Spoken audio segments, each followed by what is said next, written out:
Jom kita tolong. Jom.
Dan selamat datang ke sesi Cakna Kewangan Meet 2020.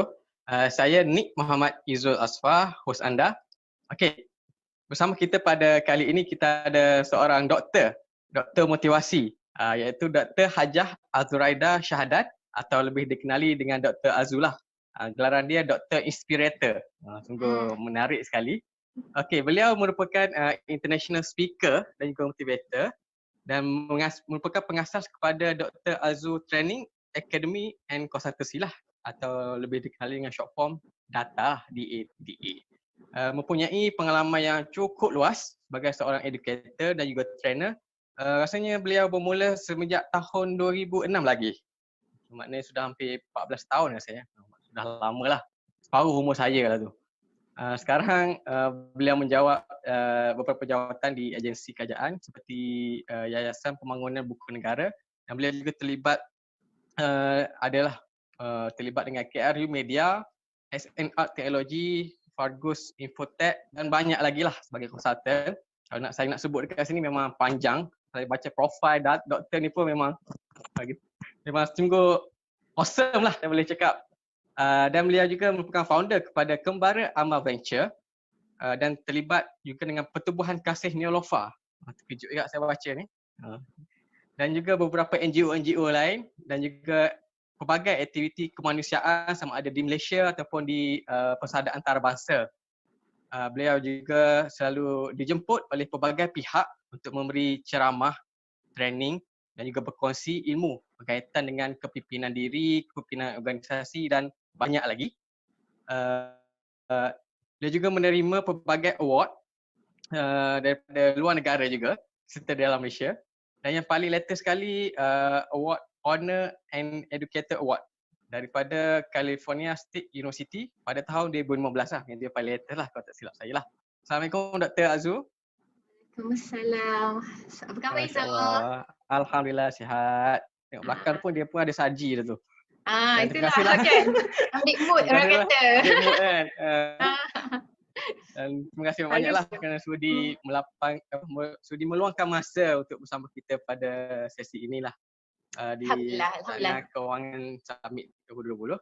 Okey, jadi sebelum kita pergi kepada tajuk pun agak menarik, iaitu financial parenting. Memang tajuk ni rasanya yang saya check belum lagi pernah dibincangkan lah secara mainstream lah tajuk ni, financial Betul, parenting. So, betul. amat menarik lah untuk kita huraikan tajuk tersebut. Jadi sebelum kita pergi menghuraikan tajuk dengan lebih lanjut, bolehkah Dr. Azu berkongsilah cerita pengalaman Dr. Azu sendiri, bagaimana Dr. Azu boleh terlibat dan juga jatuh cinta lah untuk menjadi seorang motivator dan juga educator sehingga menjadi Dr. Azu yang kita kenali sekarang ini. Silakan. Masya Allah. Okay, terima kasih Izul. Okay, bercakap mengenai itu kan, sebenarnya saya ni memang dari dulu saya suka bagi inspirasi ke orang. Cerita dia bila lepas dulu masa saya buat degree kan, lepas tu saya mengajar sekejap sebagai cikgu dekat Bukit Bintang Boys School. Kok adalah student saya kat luar sana yang tengah apa orang kata menonton kan. Okay, lepas kita jadi cikgu tu, lepas tu saya ada satu spark tau, dia ada satu macam tiba-tiba datang inspirasi tu untuk memotivasikan orang bila student saya datang balik kat saya, dan student saya ni dia cakap dengan saya dia masa mengajar BI kan, jadi dia kata teacher you are my inspiration lah. When I grow up, I just want to be like you. Something macam tu lah kan. Jadi kita masa tu saya macam baru terfikir apa yang saya buat yang menyebabkan dia nak jadi macam saya. Lepas tu bila kaji mungkin dari segi saya punya personality ke atau mungkin cara saya ke kan. Jadi dekat situ saya kata ini baru satu orang saya boleh bagi inspirasi kan. Macam mana kalau saya kekalkan niat saya ni untuk bagi inspirasi dekat satu dunia. Mesti ramai especially wanita-wanita kan dekat luar sana yang boleh jadikan saya sebagai sumber inspirasi mereka lah. Lepas tu saya sambung belajar, saya buat master, saya dapat offer kerja dekat universiti. And right after that saya pergi overseas. Bila saya start pergi overseas itulah saya notice peranan wanita ni sangat penting untuk memberi inspirasi kepada orang kat luar sana. Jadi dia bermulalah kisah saya melibatkan diri dalam NGO. Lepas tu saya banyak bantu-bantu orang semua tu. Dari situlah kita menjadi sumber inspirasi kepada orang lain, sampai ada yang macam hantar surat lah, hantar email. Lepas tu sampai ada yang macam memang datang balik kat saya, cakap dengan saya, sebab Dr. Azu lah saya dekat sini sekarang. Jadi saya rasa macam macam tu lah. Itulah sedikit lah kisahnya macam mana saya boleh macam ada minat orang kata nak inspired people kan. Satu lagi sebenarnya arwah mak saya selalu pesan dengan saya. Arwah mak saya meninggal pada tahun 2004. Masa tu saya masih muda. So arwah mak saya kata dalam dunia ni dia tak ada apa nak bagi, tapi dia ada kata-kata. Kata-kata dia cari ilmu. Sebab ilmu ni adalah benda yang penting yang kita pegang, dan kalau kita ada ilmu kita bagi kat orang. Kalau kita tak ada duit pun tak apa, asalkan kita bagi ilmu. Jadi saya pegang pada konsep tu yang mengatakan bahawa ilmu ni adalah sesuatu yang sangat-sangat mahal untuk kita pegang, dan kita kena kongsi bila kita ada ilmu tu. Jadi berada di tahap saya sekarang, saya rasa saya mempunyai ilmu walaupun mungkin tak banyak lah, tapi saya ada ilmu yang boleh dikongsikan. Jadi saya kata career yang paling sesuai mungkin jadi inilah kot, orang kata jadi speaker kot ataupun jadi motivator, insyaAllah. Jadi itulah antara kisah ringkasnya lah. Sungguh menarik sekali kisah tu. Maknanya bermula seorang student yang bagi tahu kepada doktor bahawa dia telah terinspirasi dengan teacher dia, dan ada niat di situ dan meneruskan niat tersebut, polish sehinggalah jadi Dr. Azu yang sekarang lah. Menariklah kisah tu. Maknanya dengan orang notice kita punya talent, kita pun polish lagi sampai kita jadi sekarang lah. Betul. Okay, jadi kita masuk kepada tajuk financial parenting. Okay, apakah yang dimaksudkan dengan financial parenting tu, Dr. Azu? Ramai yang mungkin tak tahu perkataan financial parenting ni tau. Mungkin mungkin pada pendapat dia, bila first time dia dengar financial parenting, nanti dia ingatkan belanjawan keluarga, belanjawan diri sendiri ke ataupun mungkin benda-benda macam tu lah kan. Jadi kat sini saya mungkin nak mendefinisikan dia dalam bahasa yang orang kata mudah dipahami. Financial parenting ni sebenarnya dia menjawab kepada persoalan bagaimana kita mampu untuk menjadi ibu bapa yang boleh mengajar dan mendidik serta memimpin anak-anak kita mengenai keuangan. Sewaktu mereka masih kecil lagi dan bukannya setelah mereka meningkat dewasa. So maknanya dekat sini, dalam kehidupan seharian kita, kita ajar anak-anak kita maths dekat sekolah. Kita ajar anak-anak kita sains. Tapi ada satu subjek yang tak diajar di sekolah. Subjek keuangan. Subjek bagaimana menguruskan keuangan.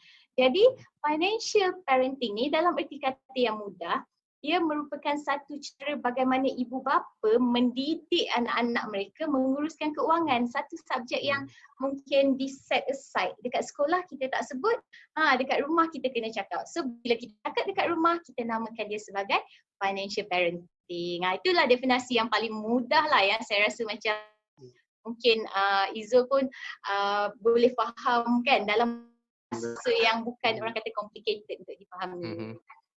Ya, amat mudah sekali untuk faham dengan definisi financial parenting tersebut. Jadi setelah kita tahu financial parenting ni maknanya kita mendidik anak-anak, memberi kesedaran kepada anak-anak tentang pengurusan kewangan itu sendiri. Jadi apakah kepentingan financial parenting itu dan sekiranya ibu bapa itu belum lagi bermula, bagaimana mereka mau bermulakan? Okey. Kepentingan dengan bermula, bagaimana bermula tu dua soalan berbeza tau. Jadi saya jawab satu-satu kan. Kenapa penting macam ni? Kalau dekat sekolah, kenapa penting untuk kita belajar sains? Untuk kita mengetahui mengenai alam sekitar kan? Okey. Kalau dekat rumah, kenapa penting untuk parent ajar anak-anak dia menguruskan keuangan? Sebenarnya untuk elakkan anak-anak kita mungkin mengulangi kesilapan yang sama yang ibu bapa buat. So mungkin ada setengah ibu bapa tidak pandai menguruskan keuangan ataupun boros berbelanja. Jadi kalau kita tak ajar anak-anak kita akan repeat ulang perkara yang sama. Jadi adalah penting untuk kita ajar mereka mengenai kepentingan ni lah, mengenai financial parenting ni lah. Dan selain daripada itu juga sebenarnya kita kalau boleh financial parenting ni dia mendidik supaya menguruskan dengan cara yang betul. Jadi ia sebenarnya mampu untuk melahirkan generasi akan datang. Bukan sekarang tau, generasi akan datang yang pandai menguruskan wang. Dalam erti kata lain, tidak miskin dan bijak menguruskan wang. Sebab kalau kita tak ajar dari sekarang, nanti anak-anak kita akan membesar. Bila dia membesar jadi dewasa, dia akan jadi individu yang kita panggil sebagai miskin. Miskin kerana dia tidak mampu untuk menguruskan keuangan. Jadi dekat situ dia punya kepentingan lah. Lepas tu soalan kedua tadi cakap bagaimana ibu bapa nak bermula kan? Yes. Nak cakap pasal mula ni, sebenarnya menurut kajian mengenai financial parenting ni, kita sebagai ibu bapa harus ajar anak-anak kita menguruskan wang seawal umur 4 tahun.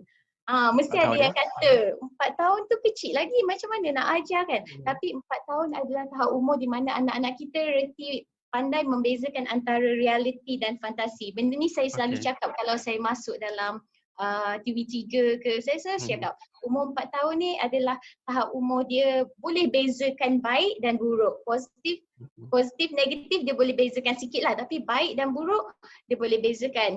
Kalau parent dia bergaduh dengan parent dia baik, dia boleh bezakan. Jadi tahap umur 4 tahun. Sama juga macam dalam situasi ni.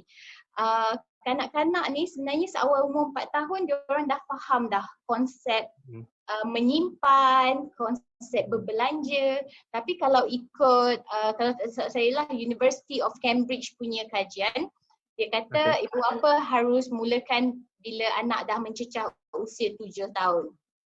So regardless of 4 tahun atau 7 tahun, step dia, level dia tetap sama. So kat sini saya nak bagi mungkin tips lah sikit kot pada ibu bapa yang mungkin baru nak mula bagaimana nak start financial parenting ni. Sebenarnya kita kena ikut peringkat umur anak-anak. So ada 5 peringkat umur yang kita kena pecahkan. Dia tak boleh macam anak umur 4 tahun sama konsepnya dengan anak umur 17 tahun. Tak boleh. Sama macam sebelum ni kalau saya bercakap mengenai aktiviti anak-anak di rumah, aktiviti anak-anak pun kita kena pecah ikut umur. Kita tak boleh nak ambil macam satu aktiviti semua balon kan. Anak umur 17 tahun suruh mewarna, anak umur 7 tahun pun suruh mewarna. Tak boleh. So sama konsep macam financial parenting, kita kena pecahkan ikut peringkat umur. So peringkat umur pertama dari umur 4 hingga 6 tahun. 4 hingga 6 tahun ni adalah satu tahap umur di mana kita boleh latih anak kita untuk simpan duit. Dia kena bersabar untuk dapatkan apa yang dia ingin beli atau keinginan dia lah, macam tu lah. So pada tahap umur ni juga kita boleh sediakan anak-anak kita tabung macam ni. Saya dah bawa dah tabung ni. Kan ada tabung, tapi tabung ni kita kena pecahkan. Dia selalu orang buat satu tabung untuk semua kan. Tapi apa yang kita boleh lakukan, kita mungkin boleh buat 2 tabung. Tabung pertama kita buat untuk simpanan, tabung kedua mungkin untuk dia punya mainan ataupun macam tu lah. Tabung-tabung ataupun tabung dia punya sharing ke kan dengan adik-adik dia, macam tu. So itu adalah penting. Kalau dekat rumah saya panggil balang simpanan lah untuk anak saya kan. So kita ada spesifik lah, ni untuk balang apa, ni balang apa. Dan last sekali kalau umur 4 hingga 6 tahun ni kita kena ajar anak-anak kita, kita kena tetapkan matlamat, macam dia nak beli apa, dia simpan untuk apa. Masa umur ni dia dah tahu. Let's say anak kita berumur 6 tahun, kita cakap dengan dia, okay adik, mama bagi RM10 dan RM10 ni adik nak beli apa. Kena cakap dengan dia, kena ada matlamat. Benda ni adalah sangat penting sebab kadang-kadang kan sebagai ibu bapa kita lupa letakkan matlamat dekat situ. Okay, itu peringkat pertama. Masuk je peringkat kedua, kita masuk umur 6 hingga 10 tahun. So umur 6 hingga 10 tahun ni kita kena jelaskan dekat anak-anak kita yang sebenarnya duit ni boleh habis. Sebab umur 6 hingga 10 tahun ni diorang suka spending dan dia macam senang-senang je minta duit dan dia dah terbiasa ibu bapa bagi mereka duit belanja. Jadi pada tahap umur ni kita kena bagi tahu dengan anak-anak kita, sebenarnya duit ni kalau mama bagi dia akan habis. Jadi kena simpan. Simpan untuk apa, kita kena bagi tahu mereka. So untuk tahap umur ni juga kita ajarlah anak kita untuk membuat keputusan pembelian. So tadi dia dah saving, dia tahu nak beli apa, tapi untuk tahap 6 hingga berapa tahun tadi? 10 tahun. 10 tahun ni kita kena bagi tahu dia pasal pembuatan keputusan hari-harian lah. Kalau kita bagi dia duit saku RM2, kita cakap, okay, RM2 ni untuk apa? Kalau lebih 20 sen dia kena buat apa? So kita bagi arahan. Kalau kita tak buat macam tu dia tak akan tahu. Tu. Lepas tu peringkat ketiga kita ada umur 11 dari 10, 11 hingga 13 tahun. 11 hingga 13 tahun. Fokusnya kat sini kita nak ajar anak kita matlamat jangka panjang dah. Tadi kita ajar dia tetapkan matlamat kan? Tapi yang ni kita ajar dia matlamat jangka panjang dan juga kita ajar dia orang kata accumulation of simpanan. Maknanya kat sini dia congak sendiri duit. Berapa balance ada. Macam peringkat awal tadi kita suruh dia congak duit. Tapi peringkat yang ni kita suruh dia congak duit. Lepas tu kita cakap dengan dia, buat simple calculation lah. Contohnya kalau adik menabung RM1 sehari, setahun adik akan ada RM365. RM365 adik nak beli apa? Macam tu kan. So nanti dia akan clear dan dia akan dapat orang kata the ideas lah kan. So lepas tu kita masuk peringkat keempat, umur 14 hingga 18 tahun ni dah masuk sekolah menengah. Fikiran anak-anak kita tu dia dah matang. Dia ada tahap orang kata kalau Islam dia dah balik dah kan. Jadi pada tahap ni kita dah boleh ajar mereka, kita dah boleh bercakap dengan mereka mengenai costing setiap perkara. Macam sekolah dia, berapa yuran sekolah. Kalau dia kata dia nak masuk college, university, berapa. So pada tahap umur ni mereka dah boleh fikir dah. So masa tahap umur ni apa yang kita boleh buat, kita boleh duduk dan kita boleh sit down dengan diorang, bagi tahu mengenai kos-kos setiap benda. Contohnya kalau setiap bulan kita kena bayar dia punya sekolah. Lepas tu kita bagi tahu dia sekolah adik ni yuran dia berapa banyak.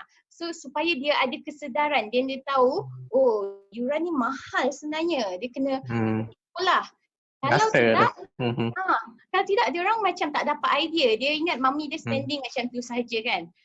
Tu. So yang last kali adalah peringkat umur 18 tahun lah, atas 8, dia kalau ikut saya punya milestone development 18 hingga 19 tahun. So 18 hingga 19 tahun ni 19 tu habis lah. Lepas tu tanggungjawab kita sebagai ibu bapa tu kita boleh lepas lah kan. So 18 tahun ni kita kena ajar anak kita konsep, masa ni baru kita kenalkan credit card. Tapi credit card? Yes, masa umur 18 tahun. Bukannya masa umur 8 tahun tau. Itu yang terjadi zaman sekarang ni. Kita dah awal-awal kita dah kenalkan anak-anak kita dengan credit card kan. Nak beli barang dekat Apple Store bagi credit card kan.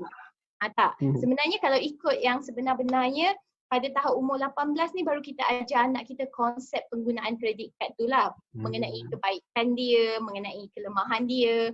Lepas tu kita boleh plan, bagi tahu dengan mereka kesan tindakan mereka. Kalau dia guna credit card ni, apa akan jadi? Mungkin nama dia buruk. Macam tu lah lebih kurang. Kalau dia tak bayar kan.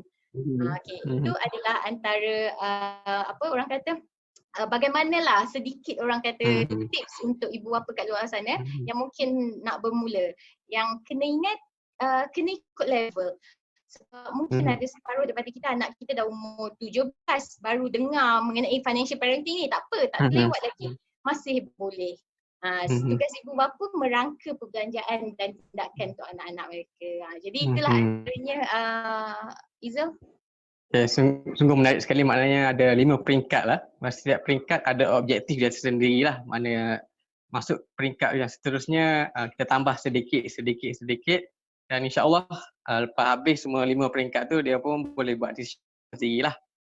Tapi betul. Kalau doktor, kalau macam ada certain parent tu dia beritahu saya pun tak ada ilmu macam mana nak buat. Jadi nasihat kepada golongan parent yang bermindset begini, silakan. Sebenarnya financial parenting ni bukannya satu ilmu yang macam orang kata susah nak dapat kan. Tak, dia adalah basic knowledge menguruskan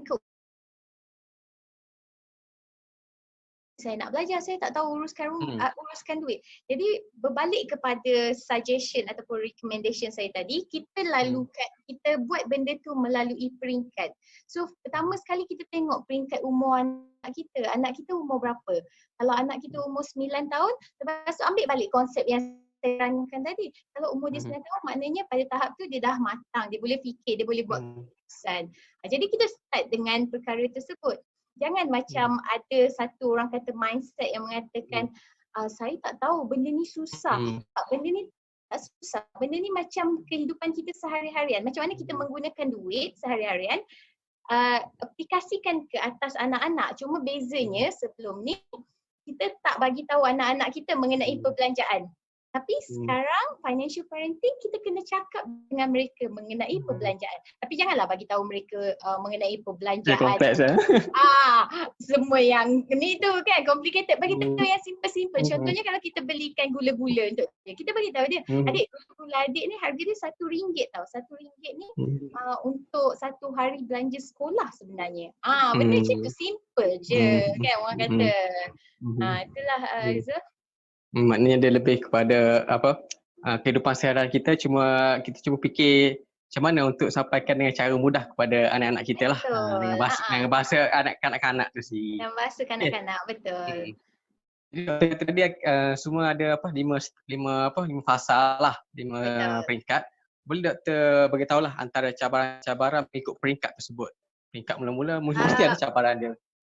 Okey, kalau cabaran kita boleh rapkan lah sebenarnya. Memang mengikut peringkat dia akan macam tough sikit sebab anak kita kalau umur 4 tahun ni dia tak berapa nak mendengar kita cakap. Sebab tu kita spesifikkan aktiviti dia. Umur 5 tahun kita jangan expose pada credit card. Kalau kita expose pada credit card memang payahlah dia nak hadam kan benda tu. Jadi kita ikut aktiviti yang sesuai mengikut tahap umur. Jadi bila cakap pasal cabaran kita satukan antara cabaran yang sebenarnya memang saya rasa ibu bapa hadapi lah kan. adalah tak konsisten. Macam kita sebagai parent ni kadang kita ajar anak kita tapi kita tak konsisten.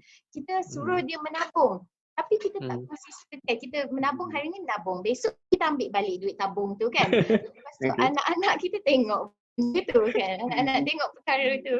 Jadi kat situ tak ada konsistensi yang menyebabkan perkara ni susah lah. Orang kata tak istiqomah dalam Islam kan. Jadi bila semua benda kalau tak istiqomah memang dia goyang sikit lah. Itu adalah cabaran yang pertama. Yang kedua, bila ibu bapa sibuk dengan tugasan harian, lepas tu banyak dengan tanggungjawab lain, jadi kita terlepas pandang mengenai aspek financial parenting ni kan. Kita macam tak endah mengenai perkara ni, padahal kita tahu sebenarnya perkara ni adalah perkara yang penting untuk membentuk siapa anak-anak kita di masa hadapan dalam konsep, dalam skop mereka membelanjakan wang kan.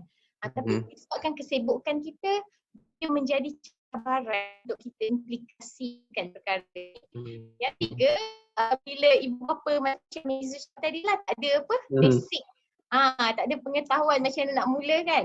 Jadi itu menjadi cabaran untuk dia, macam mana nak mula apa benda financial parenting ni, tak tahu apa kan. So kalau macam nak mula kena tengoklah video ni, kena tengok macam orang kata insyaAllah ataupun dapat e-book ke nanti kan. Belajar daripada situ. Dan yang terakhir sekali sebenarnya saya rasa ni cabaran yang sangat macam normal lah berlaku sekarang ni adalah bila mana anak-anak kita sekarang ni sebenarnya anak generasi Z dan generasi Alpha. Dia ni banyak pakai teknologi. Betul. Pakai teknologi. Lepas tu diorang dibesarkan dalam kesenangan dan memang dari awal lagi dia dah tahu konsep credit card. Saya rasa ada baby yang lahir umur 1 tahun pun dah tahu dapat teknologi kan. Jadi benda ni struggle lah untuk parent nak ajar anak-anak dia macam berjimat kan. Kalau dia boleh macam one click away je, dia boleh dapat beli barang dekat Apple Store kan. Jadi itu menjadi cabaran lah kepada ibu bapa, tapi ianya bukanlah satu cabaran yang besar pun. Kita boleh, masih boleh orang kata face it lah, overcome ni insyaAllah. InsyaAllah. Jadi setelah kita tahu cabaran kan, kita pun nak tahu jugalah secara peribadilah doktor sendiri macam mana doktor mendidik anak-anak doktor financial parenting tu sih. Kita ambil real case study lah. Itulah macam saya ni saya tinggal dekat Amerika dulu. Saya tinggal lama 8 tahun dekat sana. Jadi saya banyak didedahkan dengan orang kata western punya filosofi dan approaches kan. Jadi kat sana kita memang ajar anak-anak kita untuk berdikari. Kita ajar anak-anak sedari umur 2 tahun.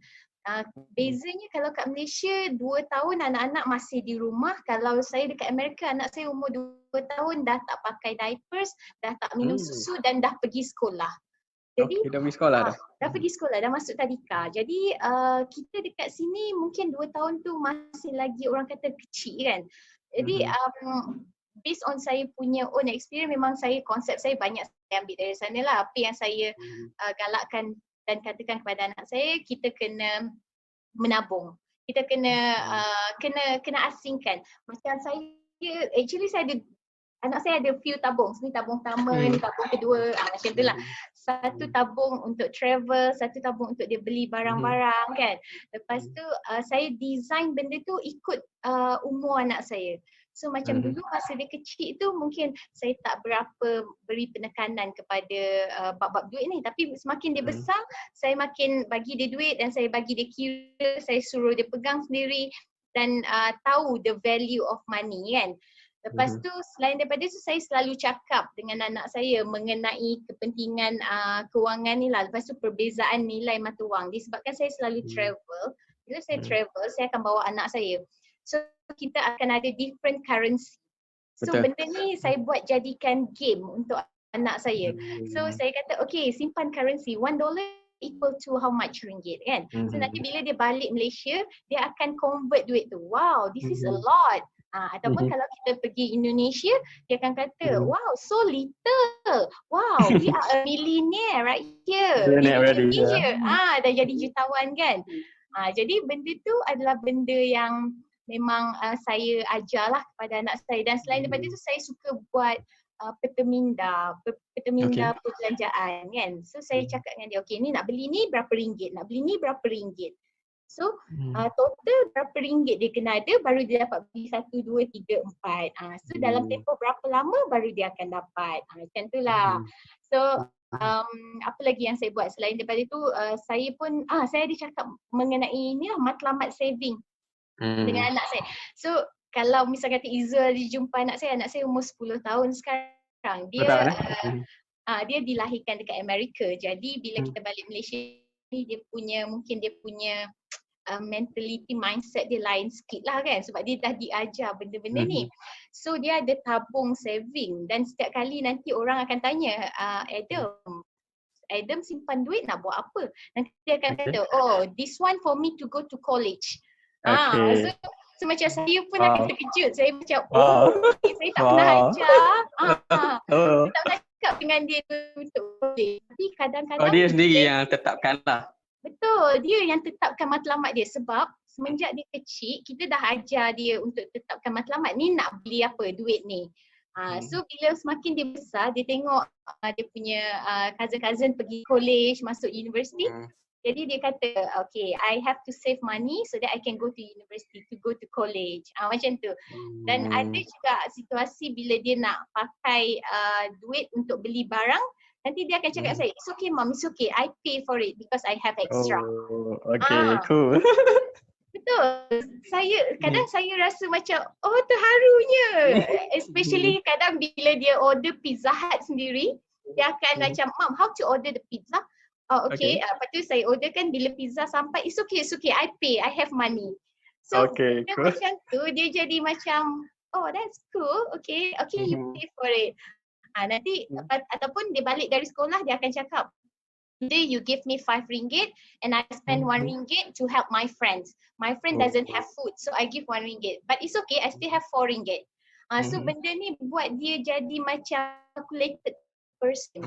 So saya punya personal experience ni, saya kata ibu bapa kat luar sana kena ambil maklum lah, sebab perkara ni bukan saja baik untuk anak kita, tapi dia juga bantu in term of dia punya calculations, cognitive punya skill. Sebab saya notice anak saya, maths dia pandai mencongak-congak lah. Sebab dia selalu mencongak pasal duit kan, jadi dia bijak untuk buat calculation tu lah. So itu adalah antara yang mungkin saya boleh kongsikan dengan semua yang mungkin sedang mencari lah, orang kata maklumat mengenai financial parenting ni.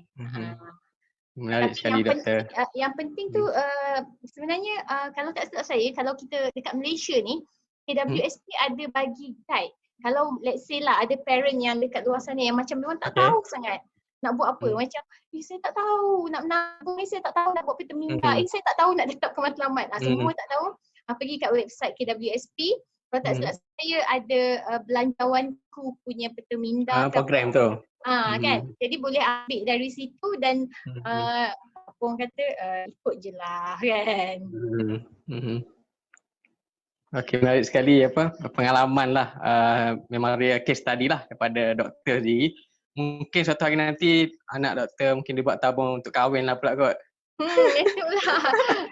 Banyak tabung dia, saya pun tak tahu lah. Masya Allah. Masya Allah. Okay, doktor, saya ada satu soalan cepumah sikit lah. Untuk bahagian financial parenting ni, adakah ia tanggungjawab ibu ataupun bapa tu? Boleh jawab doktor? Untuk ajar anak adalah tanggungjawab ibu bapa.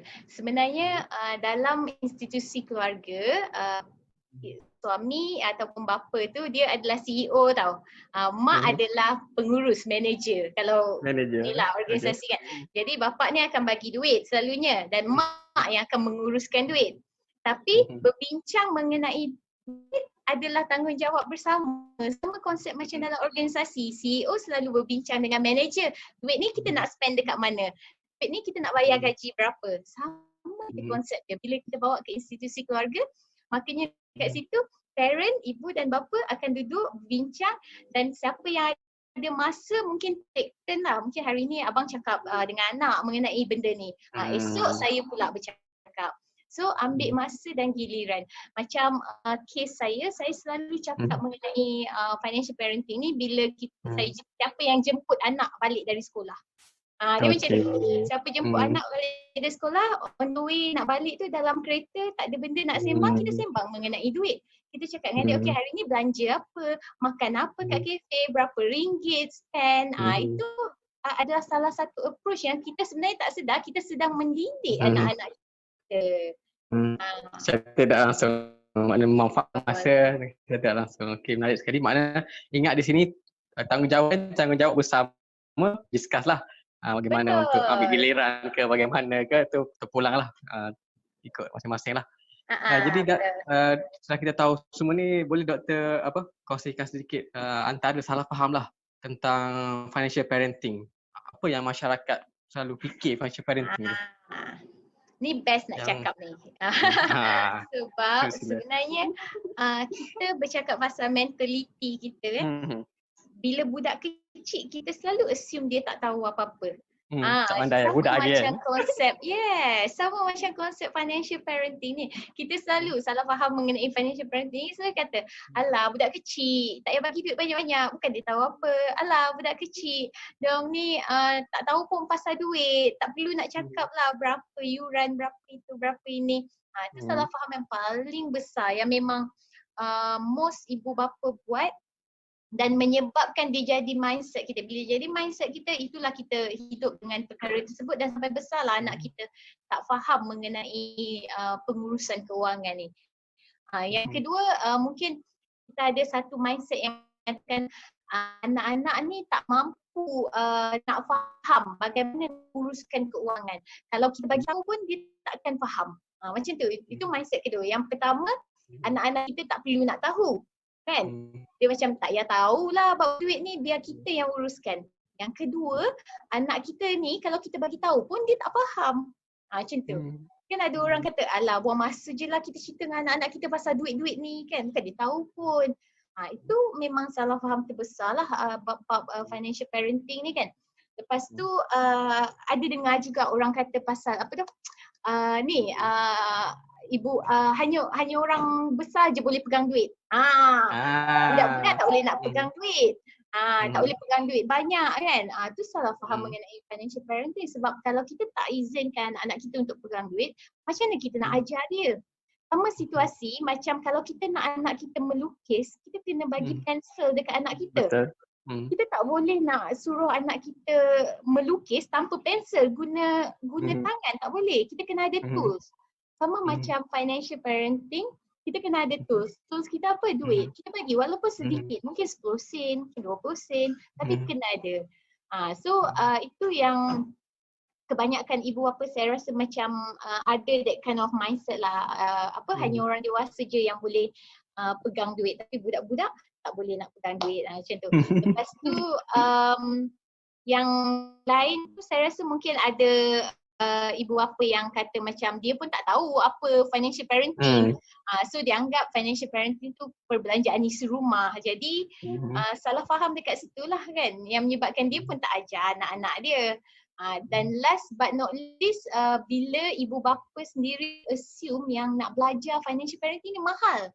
Dia macam susah lah nak belajar, mahal nak belajar. Lepas tu tak ramai orang cakap mengenai benda ni. Mana kita nak tahu, lepas tu boring. Benda-benda macam tu memang akan eventually lead to the misunderstanding of financial parenting lah saya rasa.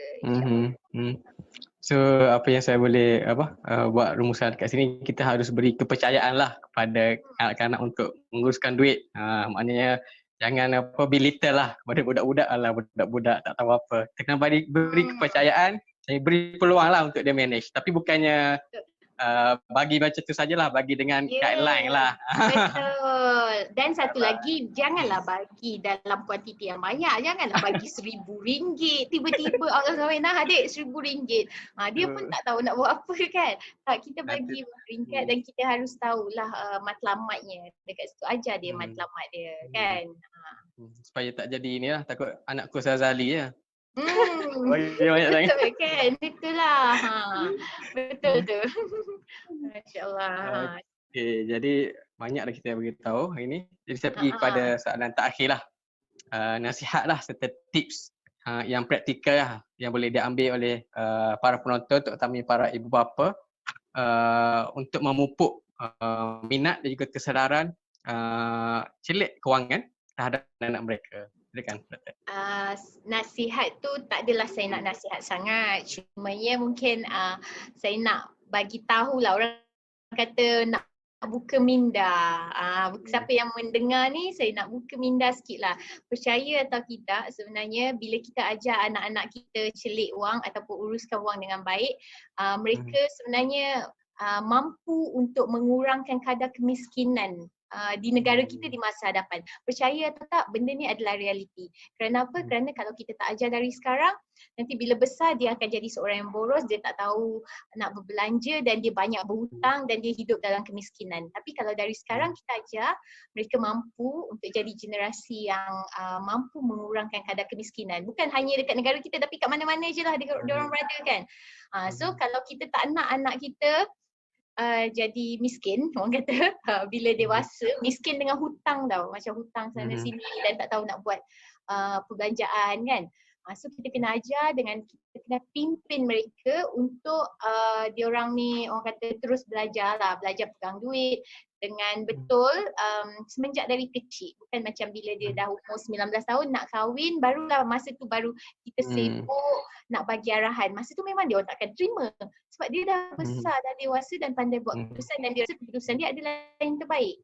Jadi masa bila kita harus masa mereka kecil ni dari umur 4 hingga 18 tahun, masa ni lah masa yang sesuai sangat untuk kita bantu mereka. Jadi sebagai ibu bapa, tolong bantu anak-anak kita dekat luar sana jadi ibu bapa yang tinggi, positif dan prihatin. InsyaAllah kita mampu untuk untuk melahirkan anak-anak generasi yang datang yang bijak menggunakan wang, uruskan wang. InsyaAllah. Thank you to Izul sebab sudi invite saya berkongsi pengalaman. Jadi terima kasih banyaklah kepada doktor atas conclusion yang agak padat lah, agak menarik. Apa yang saya boleh bagi tahu dekat sini mengikut peribahasa boleh tu dia rupanya lah. Itulah. Tapi kita kena tengok juga dari segi financial education sebab benda ni selalunya tidak diajar. Walaupun orang besar pun mesti ada masalah financial tu sendiri. Walaupun level PhD ke doktor ke level tinggi pun mesti masalah ada hutang.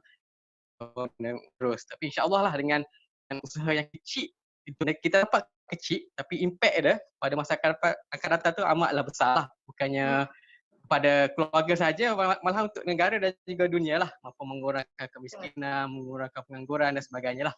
Jadi doktor ada kata-kata akhir? Tak ada. Kepada yang menonton semua, terima kasih sebab sudi mendengar kami punya perkongsian hari ini. InsyaAllah saya doakan semua yang mendengar, menonton supaya menjadi individu, ibu bapa yang positif, yang dimurahkan rezeki sentiasa dan dipermudahkan dalam segala urusan. InsyaAllah. InsyaAllah. Okay, jadi terima kasih banyak sekali lagi pada Dr. Azul kerana sudi bersama kita pada sesi ini. Dan sekiranya anda semua berminatlah untuk mengetahui lebih lanjut, bolehlah menghubungi di media sosial beliau. Dan insyaAllah segala butiran mengenai doktor akan ada dalam website kita ini. Dan saya rasa setakat itu saja perkongsian kita pada kali ini dan insyaAllah kita akan jumpa lagi pada sesi yang akan datang. Assalamualaikum warahmatullahi taala wabarakatuh. Selamat.